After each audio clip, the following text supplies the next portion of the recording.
President Biden saying that officials are now investigating whether there is a link between the deadly terror attack in New Orleans and the Tesla Cybertruck explosion that happened outside of Trump International Hotel in Las Vegas. This is some new video of that explosion. You see it there outside the Trump Hotel.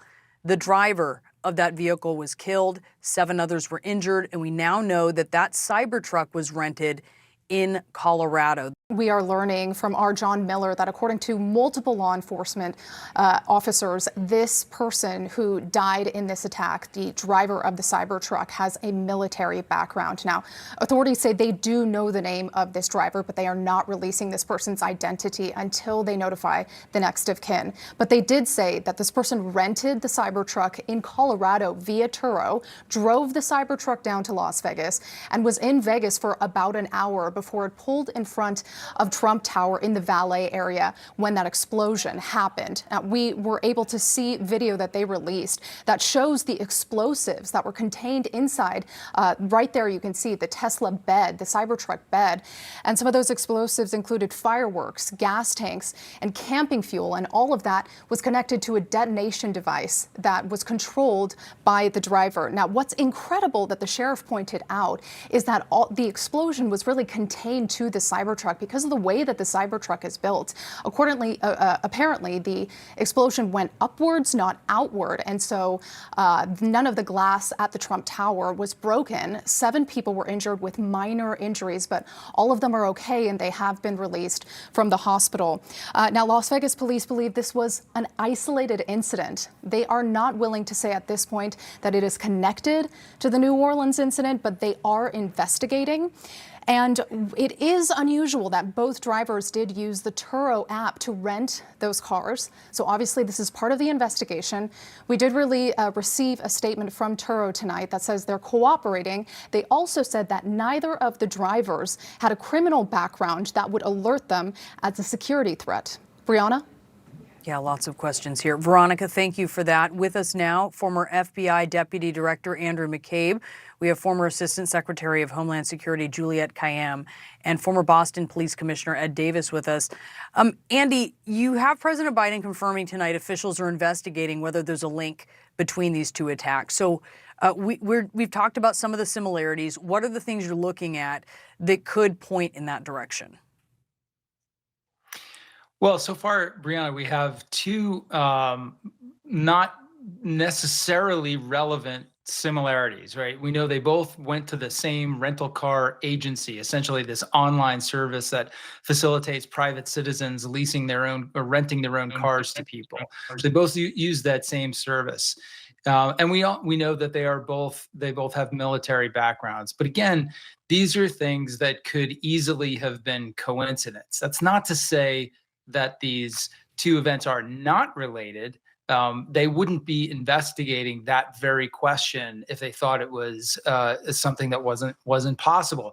And if it turns out, and again, this is a big if because we don't know that at this point, but if it turns out that these 2 individuals knew each other, then we have a very significant issue on our hands here.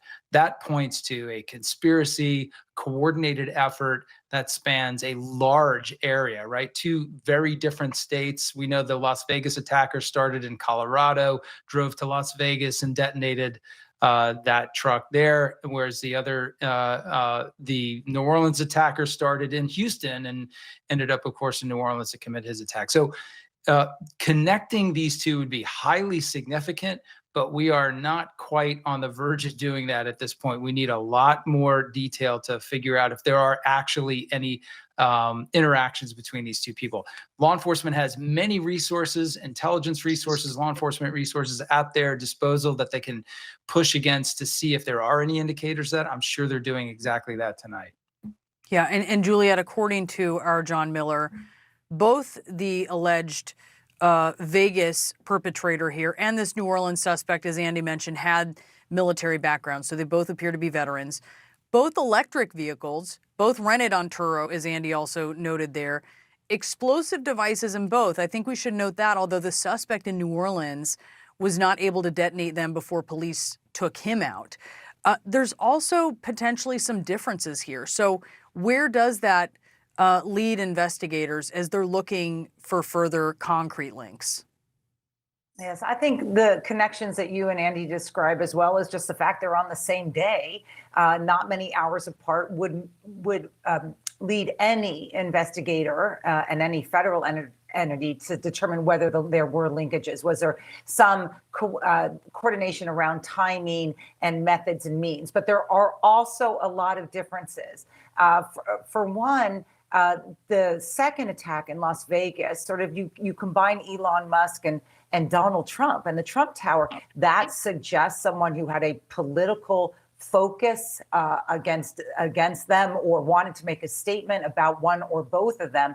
That's not a coincidence. Elon Musk and Donald Trump, and that terrorism towards them, right, and the violence that was perpetrated presumably because of them is a form of terror, of course. And we've seen the former and future president, also be the victim of 2 assassination attempts. So this seems different as compared to what in New Orleans, which is very similar to what happened in Europe, right? That in France and Germany and elsewhere, where a car is simply used to mow down a lot of people.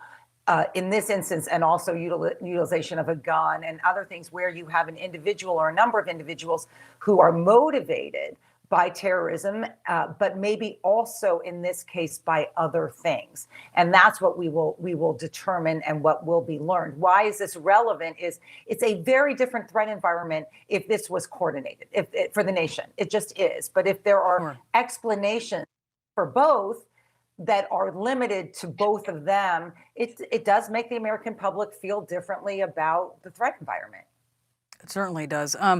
Ed, it's possible that law enforcement is poised to find out a lot of information because they are waiting on federal authorization to search a Houston home that they believe is connected to the New Orleans suspect. And authorities are saying they're hours and hours away from being able to enter that home. What are they looking for? How quickly do they need to get in there? Hi, Brianna. It's really important that they get in there as quickly as possible. The attorneys will be assisting in writing up the documents and making sure that everything meets constitutional muster. And that can be done fairly quickly. I'm sure that overnight there's going to be leads that are developed. In every case that we have, the investigators work around the clock to make sure they're getting everything that they can. And I was often awoken at 3, 4, 5 o'clock in the morning with the latest information. So all of that is in process right now. And my colleagues have said exactly the right thing. It is critically important that the investigators run down this potential link and also look at social media, look at any writings that they're going to find, and importantly, look at who his circle of friends are and acquaintances, people that he's been in contact with, and that information will come from the house. And then you can just very slowly and methodically go through each one of these individuals and question them. The other thing it's important in this case is it is such a high-profile case that anybody who had contact with this man will be reporting things to the authorities, and I think that's where we get a lot of our leads in a case like this. And Juliet, the New Orleans. Sorry, go on. Oh, I'm sorry. I think I heard feedback and thought you were chiming in there, Juliet. I do want to note the New Orleans suspect made this series of videos talking about joining ISIS, also wanting to kill his family. He had an ISIS flag with him. Now, we do have these questions of whether there are some connections. Do you expect that we are going to learn that there were big red flags before this attack? I think so.